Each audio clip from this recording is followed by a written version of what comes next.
Et cet homme a opéré dans les miracles au point où dans l'histoire du réveil au Nigeria, on dit que cet homme peut être compté parmi les apôtres au rang de Pierre et de Paul. Une fois les sorciers de son village se sont rassemblés. Je vous donne 2 heures pour me tuer. Si après 2 heures je ne meurs pas, c'est moi qui vous tue.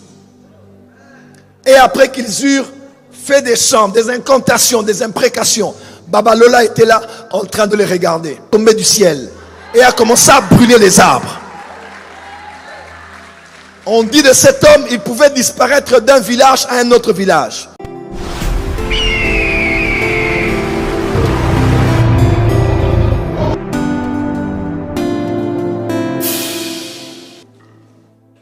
Les 5 prix à payer pour un ministère de puissance. Introduction.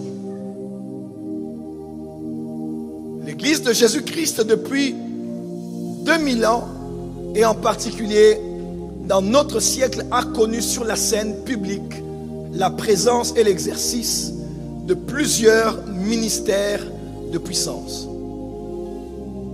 J'aimerais vous présenter quelques hommes afin d'éveiller votre conscience quant à ce qu'il vous attend dans les semaines, dans les jours et dans les années qui viennent. Cet homme que vous voyez sur l'écran s'appelle Joseph Babalola, un nom qui était inconnu pendant plusieurs années. Mais vu que les anglophones sont très spécialistes à célébrer les leurs, sur la scène évangélique, on a rêvé la mémoire et le ministère de cet homme. En parlant du Nigeria où j'ai vécu 5 ans, on ne parle que des noms comme Gabriel Odouyemi, Tibi Joshua et surtout l'archevêque Benson Idahosa, père spirituel de plusieurs qui aujourd'hui ont impacté les nations. Pasteur Christophe Kilome a étudié chez lui. Apôtre Johnson Suleiman, archevêque Nicolas Duncan Williams qui a béni mon mariage. Ces hommes ont été impactés par cet homme, l'apôtre de la foi. Il a étudié chez Gordon Lindsay, qui lui a travaillé avec le prophète William Marion Branham. Mais cet homme a été très inconnu. Mais il y a de cela quelques années, on parle de lui de plus en plus. Cet homme est né en 1904.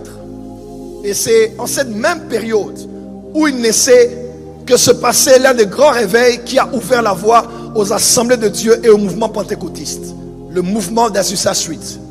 Il naissait en 1904. Il est mort en 1959, une année avant l'indépendance en République démocratique du Congo. Cet homme a été un pionnier dans la foi. Le jour où cet homme naissait, déjà quelque temps avant sa naissance, sa mère qui n'avait pas d'enfant était dans la ferme. Et alors qu'elle marchait, elle a vu un ancien, un vieillard, qui est venu et qui lui a parlé de la part de Dieu. Parce que ce n'était pas un homme, c'était un ange.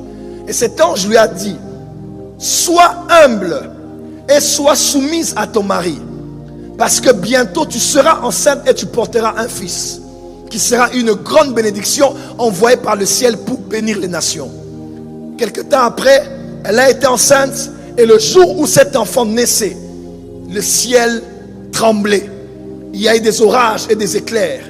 Des phénomènes bizarres sont arrivés parce que ce grand esprit entrait dans un corps et entrait dans le temps sur cette terre des hommes.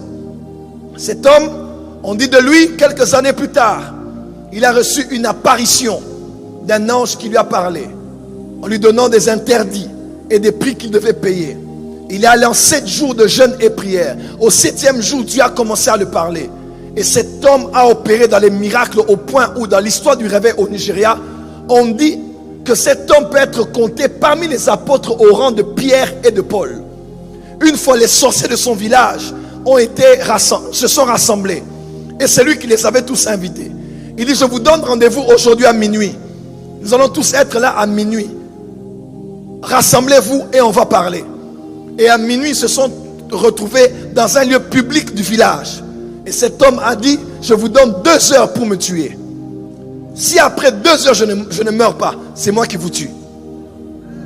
Et après qu'ils eurent fait des chants, des incantations, des imprécations, Babalola était là en train de les regarder. Et pendant qu'il les regardait, 2 heures après, ils se sont fatigués. Cet homme a dit, Jésus, Jesus. Et de manière physique, le feu est tombé du ciel et a commencé à brûler les arbres. On dit de cet homme, il pouvait disparaître d'un village à un autre village, comme Dieu le faisait avec Élie. Une fois, il s'est tenu quelque part, il était en train de prier. Les photos sont encore là jusqu'aujourd'hui. Ses pieds se sont enfoncés sous terre. Il prie, il a dit aux gens, venez, on va prier. Et il commença à prier en tant que pasteur. Prier, prier, prier. Jusqu'au soir, les gens se sont fatigués. Ils devaient aller au travail. Ils sont rentrés dormir. Ils continuaient à prier. Ils sont revenus demain. Ils l'ont trouvé au même lieu en train de prier. 1 jour, 2 jours, 3 jours, ils continuaient à prier. Cet homme a opéré des miracles incroyables. Il a prié pour ceux qui n'avaient pas Dieu. Quelqu'un n'a pas Dieu. Ce n'est pas qu'il est aveugle ayant l'orbite. Il n'a pas Dieu. Il n'a pas Dieu. Il n'a pas l'œil. L'œil n'est pas là. Il prie, l'œil est créé. Joseph Babalola, les ministères de puissance. Je vois en France et à Paris des hommes qui vont s'élever avec ce genre de puissance. Et je ne sais pas à qui je parle. Je parle à un parent ici. Parmi tes enfants, il y a un enfant qui est un prodige. Parmi ceux qui viennent, il y aura un enfant que tu auras, qui travaillera et opérera avec l'esprit et la puissance d'Élie. Ton amen n'est pas arrivé ici. Dis avec moi, ministère de puissance.